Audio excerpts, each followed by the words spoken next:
जय हिंद। इस वीडियो में हम एनसीईआरटी कक्षा 10वीं की गणित के प्रश्नावली 1.2 को सॉल्व करेंगे। तो चलिए वीडियो को शुरू करते हैं। क्वेश्चन नंबर फर्स्ट है, निम्नलिखित संख्याओं को अभाज्य गुणनखंडों के गुणनफल के रूप में व्यक्त कीजिए।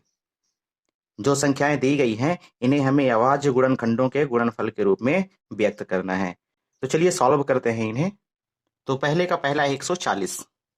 140 को हमें अभाज्य गुणनखंडों के गुणनफल के रूप में व्यक्त करना है। तो सबसे पहले हम इनका अभाज्य गुणनखंडन कर लेते हैं। तो 140 का अभाज्य गुणनखंडन करते हैं तो ये 2 से कैंसिल होगा, 70, फिर 2 से 35 दूना 70।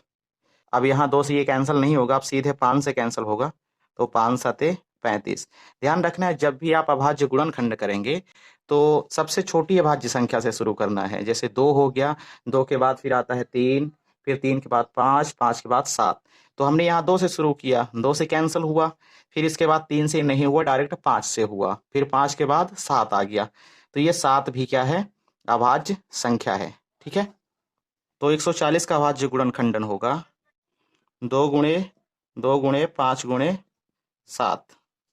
अब यहाँ इसको इस प्रकार से लिखना है, पावर में 2 की घात 2 बार है तो 2, और 5 एक बार तो 5 की घात 1, 7 एक बार तो 7 की घात 1। ठीक, इस प्रकार से ये आंसर आ गया। तो इसी प्रकार से आपको सारे सवाल सॉल्व करने हैं। तो नंबर 2 में दिया है 156। अब 156 का गुणनखंडन करेंगे तो 156 2 से कैंसिल हो जाएगा, तो 2 से 2 सत्ते 14, 2 अट्ठे 16। अभी 2 से चला जाएगा तो 2 2 तिहाई 6 और 2 नमा 18। अब ये 2 से कैंसिल नहीं होगा, अब 3 से कैंसिल होगा, तो 3 से कैंसिल करते हैं तो 3 एक कम 3 तिकाई 9। अब ये 13 आ गया है यहाँ, और 13 से ही कैंसिल होगा, अदर संख्या से कैंसिल नहीं होगा क्योंकि यह अभाज्य संख्या है। तो अब 156 का लिखेंगे, 156 बराबर 2 गुणे 2 गुणे 3 गुणे 13। अब इनको घातांक रूप में लिखेंगे, 2 की घात 2 गुणे 3 की घात 1 गुणे 13 की घात 1। इस प्रकार से यही हमारा आंसर है। अब अगला नंबर है नंबर थर्ड, दिया है 3825। तो 3825 का गुणनखंडन करते हैं, 3825। अब ये 3825 2 से कैंसिल नहीं होगा क्योंकि 2 का विभाज्यता का नियम कहता है कि जिन संख्याओं का अंतिम अंक 0, 2, 4, 6, 8 हो तो वो 2 से कटेंगी, अन्यथा नहीं कटेंगी। और 3 का विभाज्यता का नियम कहता है कि जो संख्या दी गई है इन संख्याओं के अंकों का योग यदि 3 के पहाड़े में आता है तो वह संख्या 3 से कट जाएगी। तो चलिए देख लेते हैं यह 3 से कैंसिल होगा कि नहीं। तो 8 3 11, 11 2 13 और 13 5 18, और 3 के पहाड़े में 18 आता है, मतलब ये संख्या 3 से कट जाएगी। तो चलिए इसको कैंसिल करते हैं, 3 एक कम 3, 3 दूना 6, 3 सते 21 और 3 पचे 15। फिर से 3 से, 3 चौको 12, 3 दूना 6 और 3 पचे 15। अभी ये 3 से कैंसिल होगा तो देख लेते हैं, तो 4 2 6 5 11। अब 3 से कैंसिल नहीं होगा, अब 3 के आगे चलते हैं, तो 3 के आगे जो अभाज्य संख्या होगी तो वह 5 होगी। अब 5 से कैंसिल करते हैं तो ये 5 से कैंसिल हो जाएगा क्योंकि 5 का विभाज्यता का नियम कहता है कि जिन संख्याओं का अंतिम अंक 0 या 5 हो तो वो संख्याएं 5 से विभाजित हो जाएंगी। तो चलिए इसको विभाजित करते हैं, 5 अठे 40 और 5 25। फिर से 5 से कैंसिल करते हैं तो 5 एकम 5, और यहाँ 3 बच रहा है 35, 5 सते 35। तो इस प्रकार से 17 आ गया। अब 17 अभाज्य संख्या है तो ये 17 17 से ही कैंसिल होगा, तो इस प्रकार से इसका गुणनखंडन होगा। अब इसको लिखना है, 3825 बराबर 3 गुणे 3 गुणे 5 गुणे 5 गुणे 17। तो आप घातांक के रूप में इसे लिखेंगे, तो 3 की घात 2 गुणे 5 की घात 2 गुणे 17 की घात 1। इस प्रकार से ये आंसर आ गया। अब प्रश्न क्रमांक पहले का चौथा है 5005। इसका गुणनखंडन कर लेते हैं। 5005 का अभाज्य गुणनखंडन होगा, ये संख्या 2 से विभाज्य नहीं है और ना ही 3 से है, डायरेक्ट 5 से विभाज्य करेंगे। तो 5 एकम 5 शून्यम 0 और 5 एकम 5। ठीक है, अब ये 5 से कैंसिल नहीं होगा, अब यह संख्या 7 से कैंसिल होगी। चलिए कैंसिल करते हैं। 7 एकम 7 हो गया, यहाँ 3 बचा और ये 0 30 हो गया। 7 चौको 28, 30 में से 28 चला गया, 2 बचा और यहाँ 1 21, 7 त्रिक 21। ठीक, इस प्रकार से यह 7 से कैंसिल हो गया। अब 143 7 से कैंसिल नहीं होगा। अब इसके आगे वाली अभाज्य संख्या लेते हैं। तो 7 के आगे की जो अभाज्य संख्या है 11, 11 से यह कैंसिल हो जाएगा। तो 11 एकम 11 और 11 तिहाई 33। ठीक, अब यह 13 खुदा ही अभाज्य संख्या है, तो 13 एकम 13। तो इस प्रकार से 5005 का अभाज्य गुणनखंडन होगा 5 गुणे 7 गुणे 11 गुणे 13। ठीक, यही हमारा आंसर है। अब नंबर 5 है 7429। अब 7429 का अभाज्य गुणनखंडन यहाँ करना है। ना यह 2 से कैंसिल होगा, ना ही 3 से, 5 से भी नहीं होगा, ये डायरेक्ट 17 से विभाजित होगा। तो 17 चौको 68, 74 में से 68 माइनस करेंगे तो यहाँ 6 बचेगा, तो ये 62 हो जाएगा। अब 17 तिया 51, 62 में से 51 जाएगा तो यहाँ 11 और ये 9 119, 17 सत्ते 119। ठीक है, अब इसके बाद जो है तो ये 17 से कैंसिल नहीं होगा, अब डायरेक्ट 19 से कैंसिल होगा। तो 19 दूना 38, 43 में से 38 जाएंगे तो यहाँ पर 5 बचेगा और ये 7, 57, 19 तिया 57। अब यहाँ 23 एकम 23। तो इस प्रकार 7429 का अभाज्य गुणनखंडन होगा 17 गुणे 19 गुणे 23। ठीक है, यही हमारा आंसर होगा। तो इस प्रकार से क्वेश्चन नंबर फर्स्ट आपका कंप्लीट हो जाता है। अब चलते हैं क्वेश्चन नंबर सेकंड की ओर। क्वेश्चन नंबर सेकंड है, पूर्णांकों के निम्नलिखित युग्मों के एचसीएफ और एलसीएम ज्ञात कीजिए तथा इसकी जांच कीजिए कि दो संख्याओं का गुणनफल बराबर एचसीएफ गुणी एलसीएम है। तो चलिए इनको सॉल्व करते हैं। नंबर फर्स्ट है 26 और 95। तो यहाँ इनका एचसीएफ और एलसीएम निकालने के लिए हम प्रयोग करेंगे अभाज्य गुणनखंड विधि। तो सबसे पहले इनका अभाज्य गुणनखंडन कर लेते हैं। तो 26 का अभाज्य गुणनखंडन करते हैं तो 2 और 13 दूना 26। तो यहाँ पर ये 13 एकम 13। अब 95 का कर लेते हैं तो 95 का हो जाएगा, तो 13 सते 95, 13 एकम 13। अब यहाँ में 26 का गुणनखंड प्राप्त हुआ 2 गुणे 13 और 95 का प्राप्त हुआ 7 गुणे 13। 26 और 95 के गुणनखंड में 13 कॉमन है, अर्थात दोनों में है। तो एचसीएफ के लिए हमने पढ़ रखा था कि उभयनिष्ठ गुणनखंड की सबसे छोटी घातें ही एचसीएफ होती हैं। तो ये जो दोनों संख्याएं हैं तो इनका एचसीएफ हो जाएगा 13। एचसीएफ 26 और 95 का 13। एलसीएम 26 और 95 का हो जाएगा। एलसीएम के लिए हमने पढ़ रखा था कि प्रत्येक अभाज्य गुणनखंड की सबसे बड़ी घातें जो इन संख्याओं से संबद्ध हो। तो यहाँ पर कॉमन की बात करें तो 13 इन दोनों में से कॉमन है, तो एक 13 को ले लेंगे और 2 और 7 को। ठीक है, तो यहाँ हो जाएगा 2 गुणे 7 गुणे 13। कॉमन में से बड़ी घातें लेनी है, पर यहाँ पर दोनों सेम है इसलिए हम 13 ले रहे हैं, और जो कॉमन नहीं है उन्हें सेम टू सेम वैसे ही ले लेना है जैसी हैं। तो इस प्रकार से एलसीएम निकल आएगा आपका। ठीक है, अब यहाँ 7 दूना 14 और 14 त्रिक 42 का 2 हासिल का 4, 14 एकम 14, 4 18। तो इस प्रकार से एलसीएम 26 और 95 का हो जाएगा 182। अब जांच करनी है। ठीक है, जांच के लिए हमारे पास सूत्र दिया गया है, दोनों संख्याओं का गुणनफल बराबर एचसीएफ गुणे एलसीएम। यदि यह दोनों बराबर हैं, दो संख्याओं का गुणनफल और एचसीएफ और एलसीएम का गुणनफल यदि बराबर है तब हमारा आंसर सही है। तो चलिए देखते हैं। 26 गुणे 95 और बराबर में एचसीएफ आया है 13 और एलसीएम आया है 182। तो 13 गुणे 182। अब गुणा करते हैं 26 में 13 का, तो 26 एकम 26 का 6 हासिल का 2, 26 नैया 234 और हासिल 2, 236, 236। ठीक, अब इस साइड देख लेते हैं। 13 दूना 26 का 6 हासिल का 2, 13 अट्ठे 104 और 2 6 106 हासिल का 10, 13 एकम 13 और 10 23। तो इधर भी 2366 और इधर भी 2366 आया है, मतलब ये हमारा आंसर सही है। अब दूसरा नंबर है 510 और 92। 510 और 92 का पहले गुणनखंडन कर लेते हैं।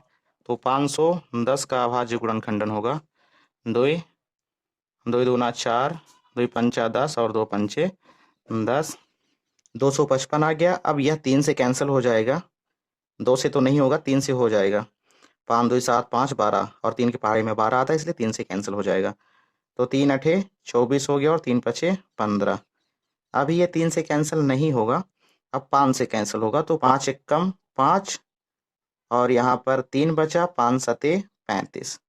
तो इस प्रकार से 510 का गुणनखंडन होगा। अब इसके बाद 92 का करते हैं। 2 से कैंसिल हो जाएगा, तो 2 चौको 8 और 2 छक्के 12। अभी 2 से कैंसिल हो जाएगा, तो 2 दूना 4, 2 तिहाई 6। अब यह 2 से कैंसिल नहीं होगा, क्योंकि 23 अभाज्य संख्या आ चुकी है, तो यह 23 एकम 23। ठीक, लिखना है यहाँ पे 510 बराबर 2 गुणे 3 गुणे 5 गुणे 17 और 92 बराबर 2 गुणे 2 गुणे 23। ठीक, इन दोनों में से कॉमन क्या क्या है? तो सिर्फ 2 और 2 है। इसको चाहें तो इस प्रकार भी लिख सकते हैं, 2 की घात 2 गुणे 23 की घात 1। तो HCF हो जाएगा, तो HCF 510 और 92 का हो जाएगा। जो भी कॉमन गुणनखंड हैं वही इनके HCF होंगे। तो कॉमन केवल 2 ही इन दोनों में से है, तो इसका HCF हो जाएगा 2। एलसीएम के लिए उभयनिष्ठ गुणनखंडों की सबसे बड़ी घात लेनी है। तो जैसे मान लीजिए 2 यहाँ पर उभयनिष्ठ था ना, अब 2 की घात 2 यहाँ पर हो जाएगा। ठीक है, तो 2 की घात 2 जो है, तो यहाँ से ले लेना है उभयनिष्ठ में से, और बाकी 3 5 17 और 23। ठीक, तो इस प्रकार से एलसीएम 510 और 92 का हो जाएगा। कॉमन में से बड़ी घात, तो यहाँ पर कॉमन में से 2 कॉमन आ रहा था, तो इसकी बड़ी घात 2, और बाकी जो बच रहा है, जो कॉमन नहीं है, तो टोटल ले लेना। जैसे 3 कॉमन नहीं, तो 3 को यहाँ पर ले लेना है।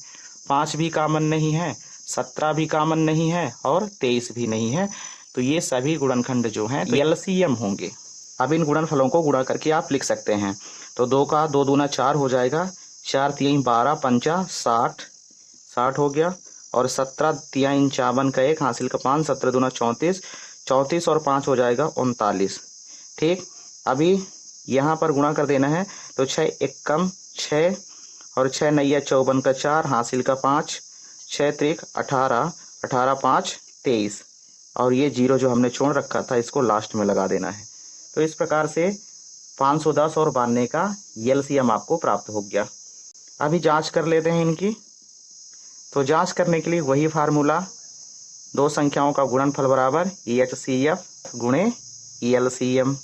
2 संख्याएं हैं 510 और 92। HCF आया है 2 और एलसीएम है 23,460। गुणा करना है। 55 दूना 102 का 2 हासिल का 10, और 55 नैया हो जाएगा 459 और 10 हासिल मिला के हो जाएगा 469। तो यहाँ 469 हो गया। बराबर में देख लेते हैं, और अभी ये 0 छोड़ के रखा था, तो इस 0 को लास्ट में लगा देना है। ठीक है, अब 2 का गुणा इधर कर लेते हैं। 2 शून्य 2 छक्के 12 का 2 हासिल का 1, 2 चौको 8 1 9, 2 तिहाई 6 और 2 दूना 4। तो इधर भी आ गया 46,920 और इधर भी 46,920, यानी दोनों पक्ष बराबर हैं, अर्थात हमारा आंसर जो है सही है। ठीक, इस प्रकार से आपको आंसर देना है। अब चलिए चलते हैं नंबर 3 की ओर। नंबर 3 में दिया गया है 336 और 54। ठीक, 336 का भाज्य गुणनखंड कर लेते हैं। तो यह 2 से कैंसिल हो जाएगा, 2 एकम 2 2 छक्के 12, 2 अट्ठे 16, अभी भी 2 से कैंसिल हो जाएगा तो 2 अट्ठे 16, 2 चौको 8, अभी 2 से 2 चौको 8, 2 दूना 4, अभी 2 से कैंसिल हो जाएगा तो 2 दूना 4 और 2 एक कम 2, अब ये 2 से कैंसिल नहीं होगा, 3 से होगा तो 3 एक कम 3 सते 21, 7 अभाज्य संख्या है तो 7 एक कम 7। शोभन के लिए शोभन का फैक्टराइजेशन होगा 2 दूना 4 और 2 सत्ते 14, अब यह 2 से कैंसिल नहीं होगा 3 से तो 3 एक कम 3 नमा 27, अभी 3 से हो जाएगा, 3 एक कम 3 तिकाई 9 और 3 एक कम 3, ठीक। तो 336 का अभाज्य गुणनखंडन होंगे 2 गुणे 2 गुणे 2 गुणे 2 गुणे 3 गुणे 7 और 54 का हो जाएगा 2 गुणे 3 गुणे 3 गुणे 3, ठीक। आप 336 के गुणनखंडन को इस प्रकार से लिखेंगे घातांक रूप में, तो 2 कितनी बार है 1 2 3 4, तो 2 का घात 4 गुणे 3 का घात 1 गुणे 7 का घात 1।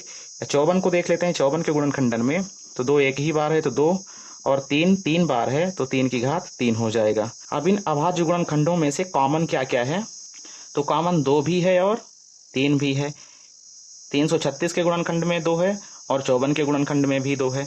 336 के गुणनखंड में 3 है और यहाँ पर भी 3 है, तो जो सबसे छोटी घातें होंगी तो वह HCF हो जाएगा, तो यहाँ पे HCF हो जाएगा। 2 में से देखें तो 2 में से सबसे छोटी घात है 2 की घात 1, तो 336 और 54 का HCF हो जाएगा 2 की घात 1, और 3 में से देखें तो 3 में भी 3 की घात 1 है, तो यहाँ पर 3 की घात 1, 2 की घात 1 2 और 3 की घात 1 3, तो 2 तिहाई 6 हमारा आ गया यहाँ पर HCF। अब LCM 336 और 54 का हो जाएगा। कॉमन में से बड़ी घातें और जो कॉमन नहीं है उनको सेम टू सेम ले लेना है। तो देखिए यहाँ पर 2 कॉमन है तो 2 की सबसे बड़ी घात है 2 की घात 4, और 3 में से 3 की बड़ी घात है 3 की घात 3, और कॉमन में से क्या नहीं है तो 7 नहीं है, तो 7 को एग्जैक्ट उसी प्रकार ले लेना है।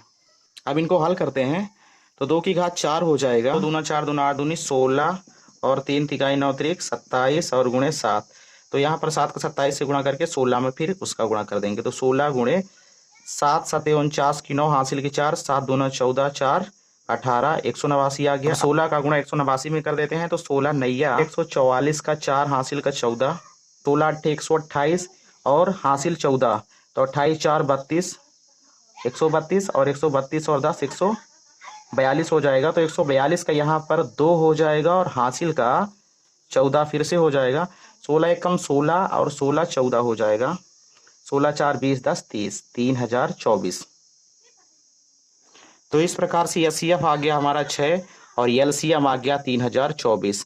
अब वेरीफाई कर लेते हैं, तो वेरीफाई करने के लिए वही फार्मूले का यूज करेंगे, 2 संख्याओं का गुणनफल बराबर HCF गुणे LCM, ठीक है। 2 संख्याएं AB हैं अर्थात 336 और 54 बराबर हो जाएगा 6 गुणे 3024। अब 336 और 54 का गुणा करना है तो हम इसको इस प्रकार से गुणा करेंगे, 336 गुणे 54 को लिखेंगे 50 और प्लस 4, 336 का एक बार गुणा 50 के साथ करना है और एक बार 336 का गुणा 4 के साथ करके इन दोनों को जोड़ देना है। इस प्रकार से 336 गुणे 50 और प्लस 336 गुणे 4, ठीक। तो चलिए गुणा करते हैं, 5 छक्का 30 का 0 हासिल का 3, 5 3 15 3 18 का 8 हासिल का 1, 5 3 15 और 1 16, और ये जो 0 हमने नहीं लिया था तो यहाँ पर 0 लगा देना है अंतिम में। प्लस करेंगे तो 4 छांक 24 का 4 हासिल का 2, 4 3 12 1 12 और 2 14 का 4 हासिल का 1, 4 3 12 और 1 13, दोनों को जोड़ देना है, तो जोड़ने पर हो जाएगा 4 0 4 हो जाएगा और 4 ये 0 4 ही होगा, 3 और 8 1 11 का 1 हासिल का 1 1 और 6 7 हासिल 1 8 और ये 1। इस प्रकार से 18144 इधर आ गया। अब ये साइड सॉल्व करते हैं, इन दोनों संख्याओं का गुणा करने पर हमने पाया 18144 और HCF और LCM का भी गुणा करने पर हमने पाया 18144, इसलिए ये आंसर हमारा सही है। यहाँ से क्वेश्चन नंबर 2 जो है कंप्लीट हो जाता है। अब आगे के क्वेश्चंस को हम नेक्स्ट वीडियो में सॉल्व करते हैं।